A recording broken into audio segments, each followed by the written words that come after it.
Bonjour, bienvenue dans la série sur la mécanique quantique. Donc nous nous apprêtions à voir comment résoudre l'algèbre des commutateurs pour les différents générateurs. Donc on a JX, JY, le commutateur c'est IH bar JZ, JY, JZ égale IH bar JX et JZ JX égale IH bar JY. Donc on cherche les représentations, donc c'est-à-dire un ensemble de matrices pour les différents opérateurs JX, JY qui obéissent à ces relations de commutation. Alors la résolution se fait un peu comme pour l'oscillateur harmonique, sauf que c'est nettement plus long ici. Donc on ne verra pas tout le détail. On a trois variables, JX, JY, JZ, qui ne commutent pas les unes avec les autres. Donc, une seule peut être choisie comme étant diagonale. Mais on peut aussi construire J carré, dont on vérifie qu'il commute avec JX, JY et JZ.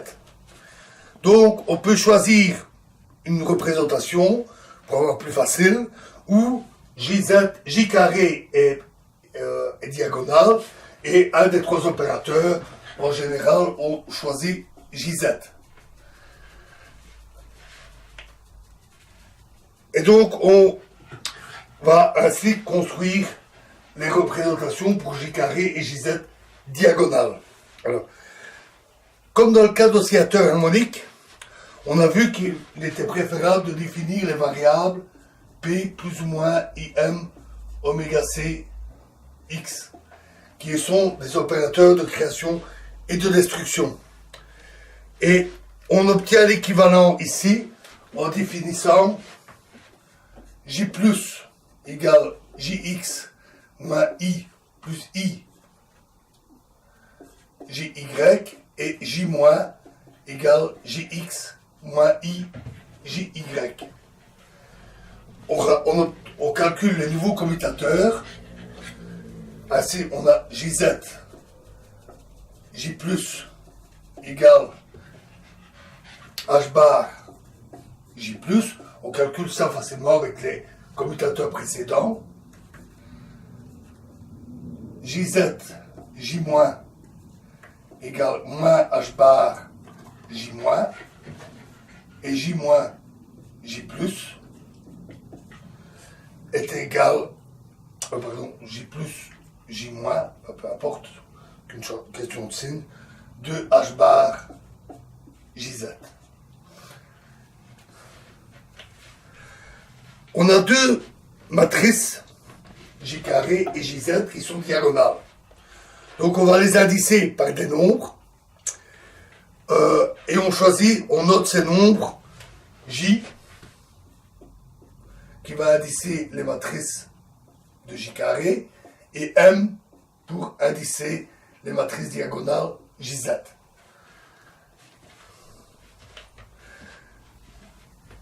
À partir des commutateurs ici, on va obtenir des équations, pas très difficiles à résoudre, mais le calcul est assez lourd et fort long. Il faudrait certainement remplir 2 ou 3 tableaux pour expliquer en détail tout le calcul. C'est pas très parlant, donc je ne vais pas vous le donner. Je vais vous donner le résultat. Alors, le résultat montre que les valeurs propres de J carré s'écrivent J fois J plus 1 H bar carré, où J est un nombre entier ou demi-entier positif. Donc J vaut 0, 1 demi, 1, 3 demi, etc. Et la matrice JZ a pour valeur propre MH bar, M allant de moins J à plus J par pas entier. Par exemple, si J vaut 3 demi, on aura moins 3 demi, moins 1 demi, plus 1 demi et 3 demi. On peut calculer les solutions en détail. Par exemple, pour j égale 1 demi, on trouve jx égale 1 demi h bar 1, 0, 0, moins 1, jy égale 1 demi h bar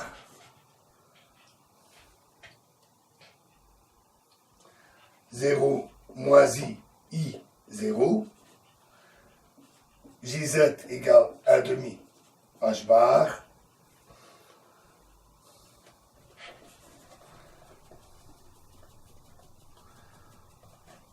pardon, celle-là c'était 0, 1, 1, 0. Là c'est 1, 0, 0, moins 1. Elle est diagonale, puisque c'est le choix de la représentation qu'on a fait. J carré égale 3 quarts h bar carré fois la matrice 1, 0, 0, 1.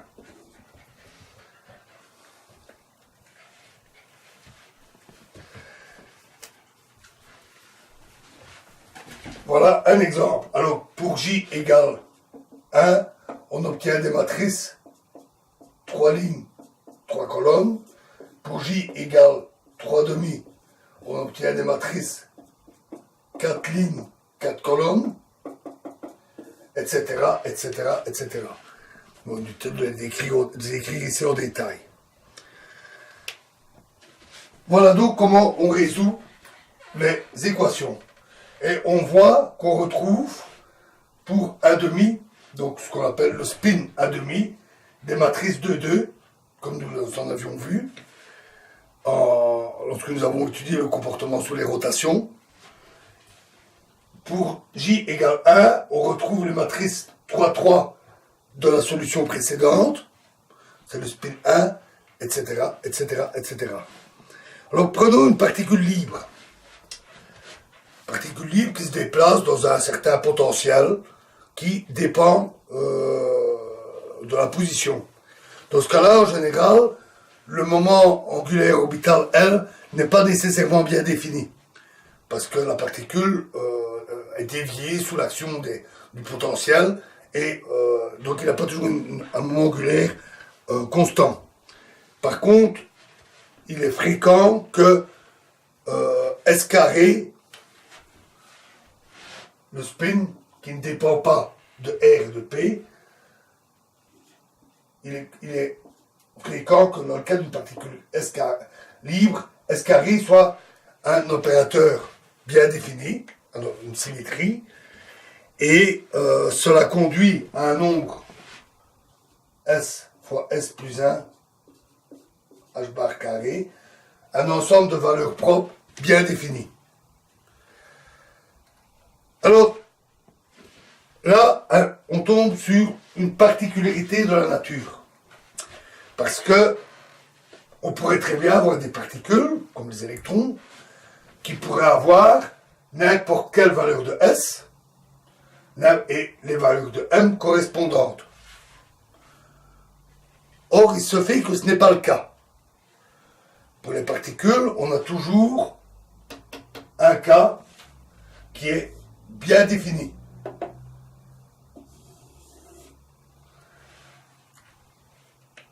Et seule la valeur de M peut alors varier de moins J à plus J ou de moins S à plus S.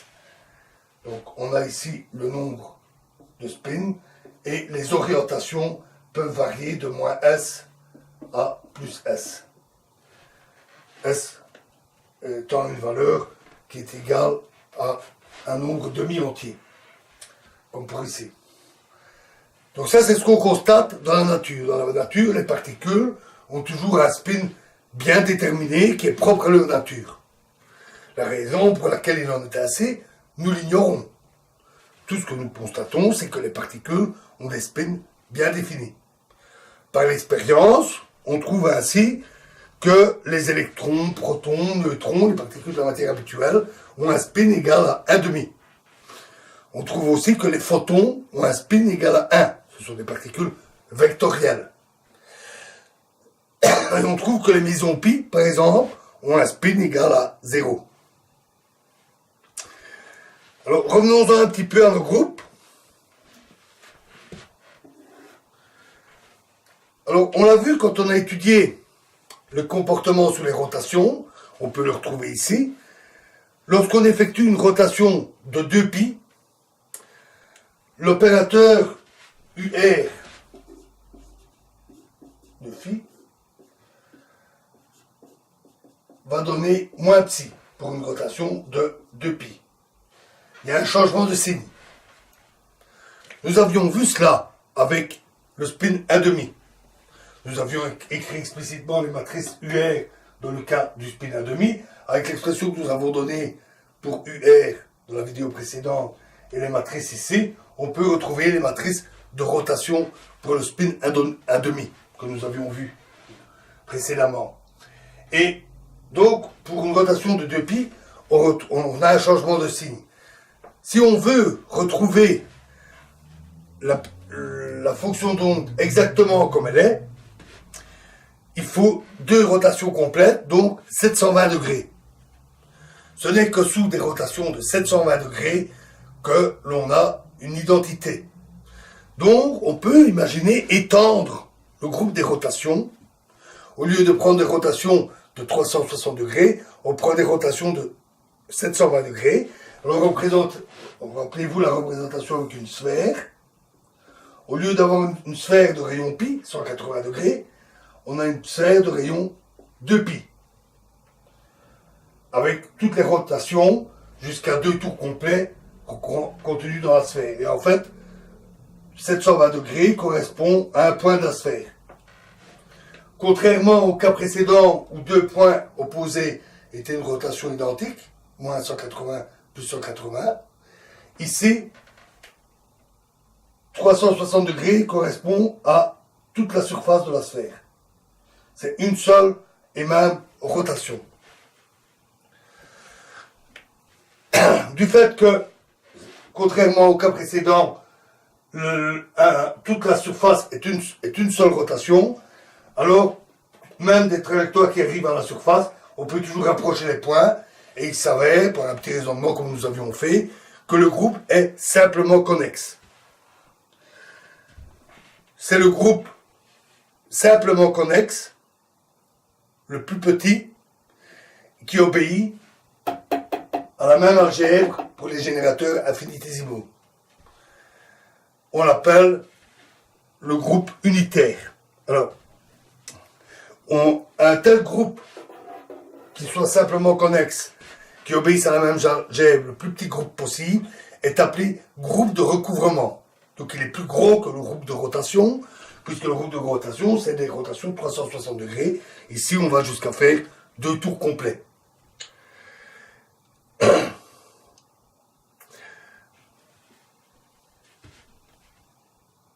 Alors, la matrice J peut s'écrire dans le cas du spin 1,5, 1,5 H bar sigma Gx, Gy, Jz. Donc ça, ce sont les 3 matrices sigma. Sigma x, sigma y et sigma z. Elles sont importantes parce qu'elles ont un caractère historique. On les rencontre souvent avec le spin 1,5, bien entendu. On les appelle matrices de Pauli. Lui, il les a découvertes à l'époque, non pas par ses procédés, mais en étudiant spécifiquement le cas de l'électron, en étudiant ses comportements, en décrivant les comportements qu'il observait, comme nous le faisions avec nos appareils de Stern-Gerlach, donc avec des expériences un peu différentes, mais analogues. Il a étudié le comportement de l'électron et a, dans ses calculs, construit les 3 matrices précédentes, là, qui sont appelées matrices de Pauli.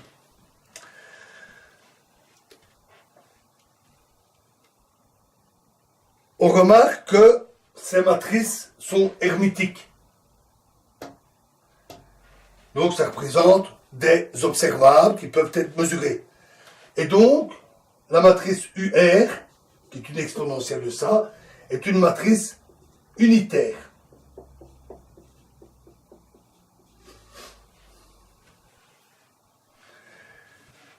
Et l'ensemble des matrices 2 qui sont unitaires est appelé groupe unitaire.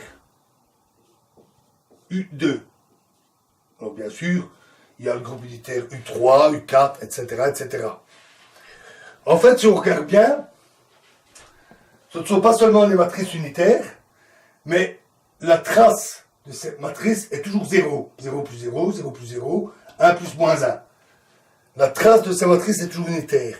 Et donc, le déterminant des UR est toujours égal à 1. Ce sont des rotations propres.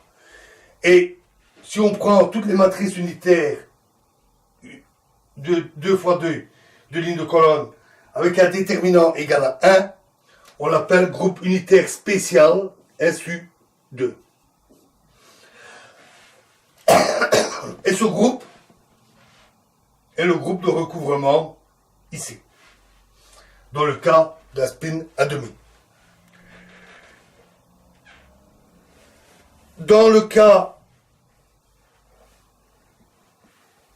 plus général, donc pour des spins plus élevés, on va donc avoir U3, U4, U5, etc., SU3, SU4, SU5, etc. Voilà, une petite info utile sur les groupes que l'on rencontre. Il nous reste un point à discuter, un point théorique, c'est que se passe-t-il lorsqu'on a plusieurs moments angulaires, plusieurs spins ou plusieurs moments angulaires.